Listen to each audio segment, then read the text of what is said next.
Day. The people there are very hospitable, very friendly, very passionate. The country itself is beautiful.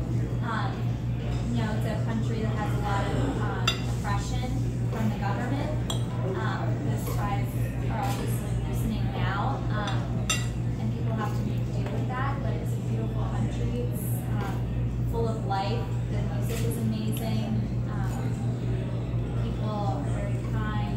There's a lot of happiness there. And you, tell us a little bit about the mission work that you did. I was there for 6.5 weeks, and me, and along with my teammates, traveled to a different location each week. We started out in Havana. The first week we were there, we took Spanish lessons, where I actually learned more Spanish than I did all 4 years of high school. And we had lectures from professors from the University of Havana about the U.S.-Cuban relationship, the economy, the culture, and family dynamics. And then the second week, we were working preparing different churches and different places in town. We did home visits to people who were sick and delivering food and stuff like that to them, medication. We spent a lot of time just talking with people. I lived with a family for 2 weeks, just getting to know people and getting to know more about their lives and what day-to-day life is like. And Bill, now across the generations, your impression. Your impression. My impression is that every time I go back, it changes. I go back every 6 months, every 3 months. I notice changes. And the current changes are with social media. Speak up a little more. I want to make sure it's our ears. The people have been denied the access to the internet and other social media for years now, and only now is the government relenting. But the way they relented is you can have the internet, but it's going to cost you a lot of money, like $80 a month. They make about 20. Sometimes I go to the Hotel Nacional or I go to the Parque Central to use the internet, and sometimes they say we don't have internet today. Just don't have it. That's where I met Signe Wilkinson of the Inquirer. We ran into each other over there. They call it the business center. So the government still has its hands on your throat over there. We might have all these plans for what we're going to do over there, open a business, do this or do that, but the government controls everything. They have to agree to everything. That's one change. Chef Arnaud, at the end, I wanted to ask you what you've created here. This is a sort of romanticized view of Cuba. Well, 12 years ago, we had an idea that what Cuban food and the architecture would have been if Castro would not be in power. So all this time we've been romanticizing what the food, what could have been. So we done that for 10 years, or 9 years now. In the last 3, we have discovered we were always correct. We always knew that Cuban food and this it was real. We never had access to Havana before until 3 or 4 years ago. So we did this out of, I wouldn't call it gut feeling, and we were always correct. Now, this meal that we had today, this is not the meal of a typical Cuban. No, but there are modifications. For example, the Salada Rancho Luna comes from a very old recipe and a very old resort. It's called Rancho Luna. And they were very famous for a sour chicken, sour orange chicken. So we take that recipe, we convert it into a lunch item, and that's what you have. The sopa levanta muerto is an influence, Cuba has a lot of influence on many cuisines, from Chinese to Haitian, to French, to English, American, and a little bit of Mexican also. So, but we are taking the soul of the country from the beginning of time to now and create different methods. A burger, of course, you have to do it for the American public, right? So, but you see that guacamole cubana. A lot of people don't know that the Cubans love the combination of pineapple and avocado. A lot of Cubans don't know that. So, but when you marry a Cuban for 24 years and you know your mother-in-law for a long time than that, and you start to develop sense of what's going on in the island without being there. So we started to form or Americanize or more make the food more gourmet of what. You've had a lot of Cuban Americans, natives of Cuba, come in here to eat. What's been their reaction? This is more like my mother or grandmother used to make. Yes, we know, but she's not here right now. I'm in charge of this kitchen, so this is what you have. Now, the food that you know as Cuban food, that is a 60-year-old food. It's food that is old. Cuba is not making this food any longer. Cuba is, especially certain paladares in Havana, the food is lighter, more sophisticated, more precise, fresher. You don't have all the starches on the plate like you used to. Those Calle Ocho plates, they are in Havana, but not in the restaurants. Bill wanted to say something. I wanted to say Brian. Bill. I wanted to say something about the hamburgers. Yeah. And there was somebody raised the issue. The hamburgers in Havana, anyway, they mix them with soybean. That's right. And the taste is like, it's not like Burger King. But in Sloppy Joe's bar and restaurant, have you been there? Yes. The Sloppy Joe burger meat is the real burger meat. That's right. And it's very tasty and a little spicy too. I highly recommend it. The number one item that the Cubans eat for lunch, you won't believe what it is. Pizza. Why? Because the economy is in such a disarray that starches are very accessible. Yuca, rice, and flour. So you can make anything, pizza out of any of those things. Yeah. I wanted to ask Brian about the prospects for travel now with the opening, and where is the Philadelphia Convention and Visitors Bureau with all of this as we open the door to Cuba? Sure, as most of you know, Philadelphia Convention and Visitors Bureau is the official tourism promotion agency. We're responsible for promoting Philadelphia so that people come here for conventions. And then my division is responsible for people coming here for their leisure holidays, specifically focusing on international. So there's two ways to describe it. There's the outbound tourism and inbound tourism, right? So the outbound tourism would be Americans going to Cuba. Would someone that would have traveled to Philadelphia now that Cuba is accessible, maybe doesn't come to Philadelphia and go to Cuba, maybe combine it with Miami. There's so many different options, right? We can do. And how will the incoming tourism work? So typically when you open up new markets, and Cuba is a beautiful country, but they've had a hard time for a long time. So two things come out of that. They have been accessible to our primary markets for a long time. You know, if you're from the UK, you can always go to Cuba. If you're from Brazil, you can always go to Cuba. But will the Cubans afford to come to the United States? Some people will, some people won't. Some people will want to stay there to take care of their business. We might get a few doctors, let's say, who will come here on a medical convention. So it's kind of the million-dollar question, but at the end of the day, it's a kind of small country, you know. There's no country in the Caribbean that fits in our top 10, definitely not in our top 10, maybe not even in our top 20. So it could cut both ways, right? There might be a lot of visiting family and friends going to Miami, visit their family and staying in their family's homes. So the trip would cost much less. But nevertheless, I don't think it's going to be very easy for Cubans to get visas to travel to the US right away.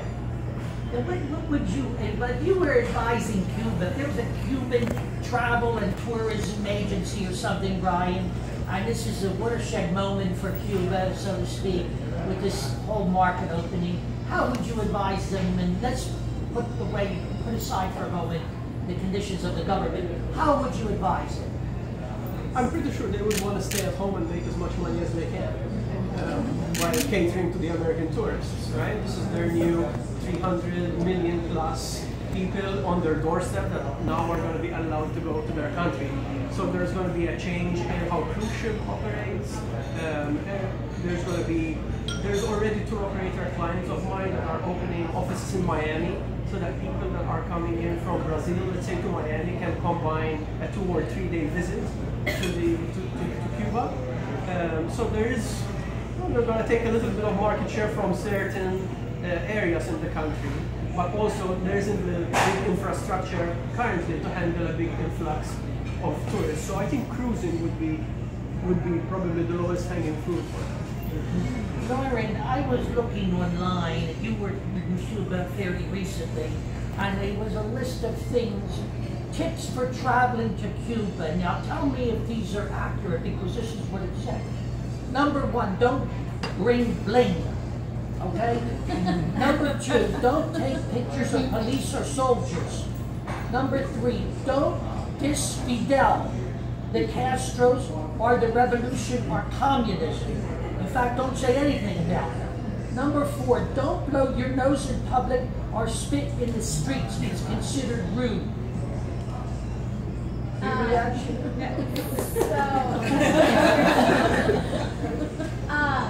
I don't know, I blew my nose a few moments ago over here. I hope I didn't upset it.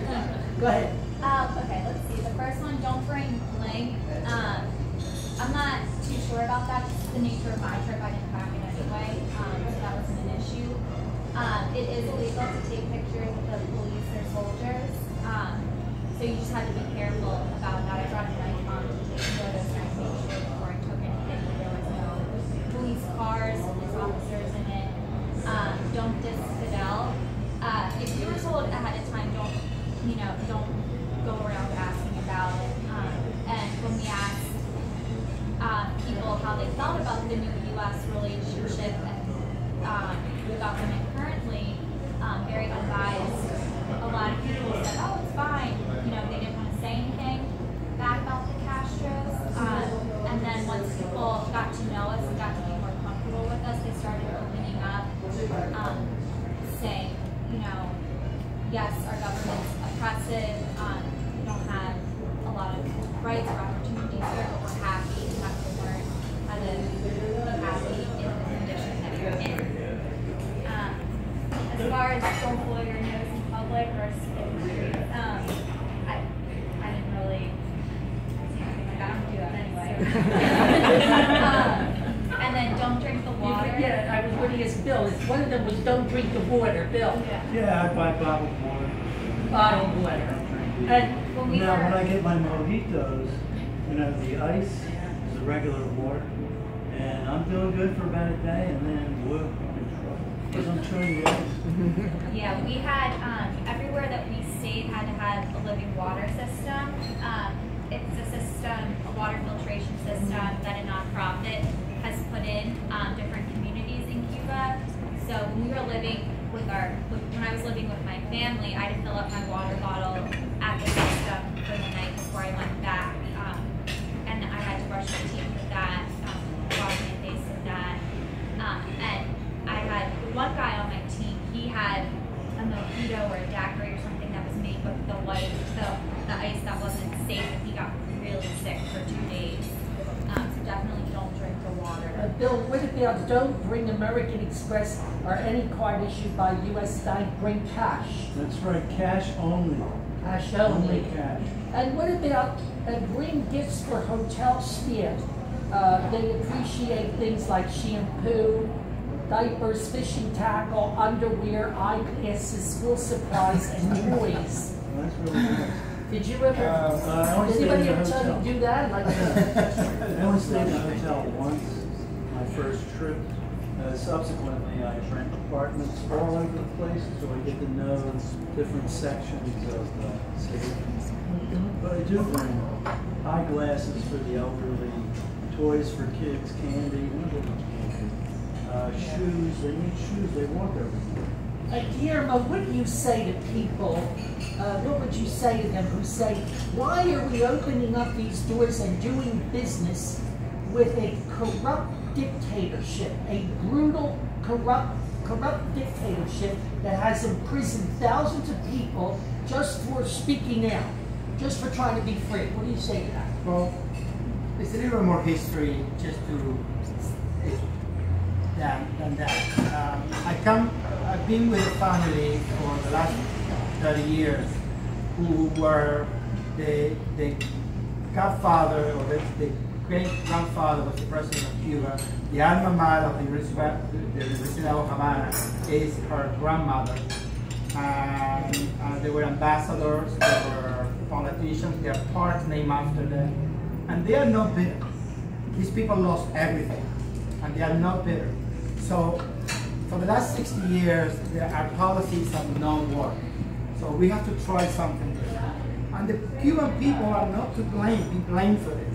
And those are the ones who are suffering. The Castro's family is not suffering, just the Cuban people. And somehow, this is a way around of helping them. But they say that the money that we're spending here is never going to be seen by the people. 90% of it is going to go to the cash. But you're not doing that anyway by holding an embargo, because Cubans are bringing millions and billions of dollars on the airplane. Besides, that's something that I really don't like to discuss because Cuba to me is food and not politics. So that is the number one rule that I have when I travel to Cuba. If you want to talk about Fidel, the only thing you have to do is you just say El Tipo. And that also, like I said, this is a saying, this is Fidel. When somebody wants to talk about Fidel, they go like that. They don't use the name, that's the beer, right? It's a mannerism. So my visits to Cuba and my love with the island is about food, nothing else. So politics are for the politicians and not for me. I'm part of the chef corps of the State Department, and I've been contacted by the Cuban embassy perhaps to do an event in Cuba with them. We are chef corps. We are not part of any other diplomacy, just food diplomacy. And I believe that's my goal. We've been doing this for a long time, for 6 years, 5 years. And it's not a long time compared to Bill, but we always take Palabra. We want to only talk about food and make the changes that we can in the food of Havana. Bill wanted to say something. Yeah, I wanted to say with this guy here, Yeah. I carry a picture of him in my wallet. And when the cops stop me, because I have a big T on my license plate for tourists, when you rent a car, there's a big T. And they see it and they go, and then you stop, and they come over and they say, documento. And the first thing I do is I pull out this. And I show my documents and everything usually okay. That's it. Brian, I wanted to ask you, how do I put this? Are there other countries where you have to advise people not to talk about the regime, the politics, and how do you handle that in the international travel? So, job-wise, I'm concerned. Yeah, job-wise, as a professional. I'm concerned about people coming to Philadelphia, right? So when people go somewhere else or they're interested in going somewhere else, they don't go there, come to Philadelphia. No, but there's crazy politicians everywhere, right? It's never like a good idea to talk about politics and religion and stuff like that anywhere you go, right? Unless you know the people like really well. It's never a good idea, regardless of where you are. If you are anywhere in the Middle East. There's crazy politicians in Asia and Europe. There's crazy politicians everywhere. Right? So it's not a very good idea. I mean, it's always good to avoid it in my opinion. So you sort of have to look at it, you sort of have to look at it all as a learning process and sensitizing yourself to different cultures and different parts of the world. I would never bring it up unless they bring it up first. I think that's a good rule of thumb. And even so, I was approached by secret police in a farm between Raul's and Fidel's house. We were doing an event. And I have this jacket that said Cuba Libre. This guy, I knew it was a secret police, and he started questioning me in a very normal way. The way to get out of this problem is speak badly about the Cubans that live in Miami. And as soon as you do that, they leave you alone because they know that you're part of the revolution that's going on. Yes. It works. I found that when I was there, the people who live there love their country. It's so full of culture. It's such a strong sense of community. When I was living with a family, my mom took care of every little kid on the street. She would make dinner for my team and I, and would make food for everyone who just stopped by. And the people loved that there. When we asked them if we knew that they had family members in Miami, we said, well, would you ever move there to live with them? And they said, no, we love Cuba, we don't want to leave. And there are good aspects of the government as well. Education is free, college is free, and you're guaranteed a job after you graduate, which is really nice. It just has to be in your field of study. Well, you know, in preparing for this panel discussion, and I'm going to open it up to questions in a moment. I was reading a lot about Cuba, and I was reading about Ernest Hemingway's years in Cuba, which was part of the romance in Cuba. And I came across this paragraph where it said, you can understand why Havana pulled in Hemingway and why he chose to spend so much time here. The pulsating physicality, the taut and hungry bodies, hard drinkers, women and girls striking and sassy, soulful, intense music that liberates the spirit from the underworld, and old and delicately maintained Chevrolets. And I thought, you know, that just, this sensuality, I think, and for us, the sort of secrecy of it for more than 50 years is what now makes it so fascinating. And I want to thank the panel, and I'll open it up now for questions. Yes? I think we all agree that the warming of the relationship is a good thing.